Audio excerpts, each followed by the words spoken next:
ام عندہم خزائن ربک ام هم المسیطرون، سورہ طور کی آیت نمبر 37، کہ یہ لوگ یہ سمجھتے تھے کہ کوئی پیغمبر اگر ہوتا تو کاش ہماری نسل سے ہوتا، کوئی پیغمبر اگر ہوتا تو کاش وہ دولت مند ہوتا، عزت والا ہوتا۔ یہ محمد کو پیغمبر اللہ نے بنایا، حالانکہ ہم دیکھتے ہیں کہ یہ بہت مالدار نہیں ہے۔ ان سے بھی عزت والے لوگ موجود ہیں، لیکن ان کو چھوڑ کر حضور کو نبی بنایا گیا صلی اللہ علیہ وسلم۔ تو اللہ ان سے دراصل یہ کہہ رہا ہے کہ سلیکشن کرنے والے تم ہو یا میں ہوں؟ رب کے خزانے تمہارے پاس ہیں یا میرے پاس ہیں؟ اگر میرے پاس ہیں تو میری مرضی، میں جس کو اپنی رحمت سے نبی بنانا چاہوں، نبی الیکشن سے نہیں سلیکشن سے بنتا ہے۔ میں سلیکٹ جس کو کروں گا وہ نبی بنے گا۔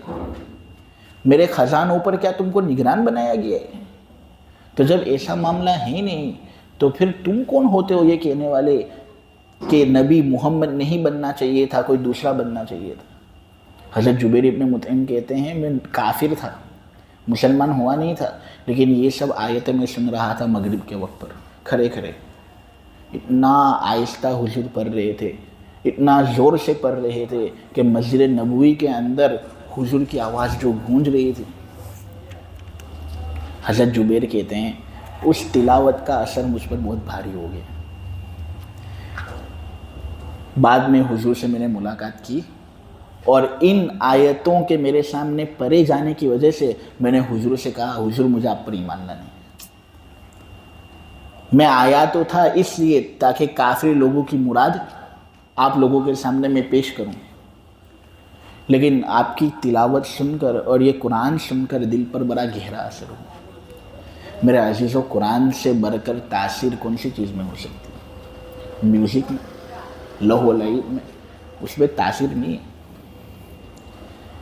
سب سے بہتر ہدایت کا ذریعہ قرآن ہی ہے۔ قرآن کے علاوہ کوئی اور چیز ہے ہی نہیں جو قرآن سے بڑھ کر تم کو ہدایت دے سکے۔ یہ تو رب کا کلام ہے۔ اللہ کو جس طرح اپنی مخلوق پر فضیلت حاصل ہے، اللہ کے کلام کو اسی طرح دیگر کلاموں پر فضیلت حاصل ہے۔ ہم ذرا اس کا اثر تو دیکھیں، اس کو پہچانے تو صحیح کہ ہم نے کبھی قرآن کو سمجھنے کا ارادہ کیا ہے، پکا اور مضبوط ارادہ، یا یہ کہ ہو جائے گی تو دیکھ لیں گے۔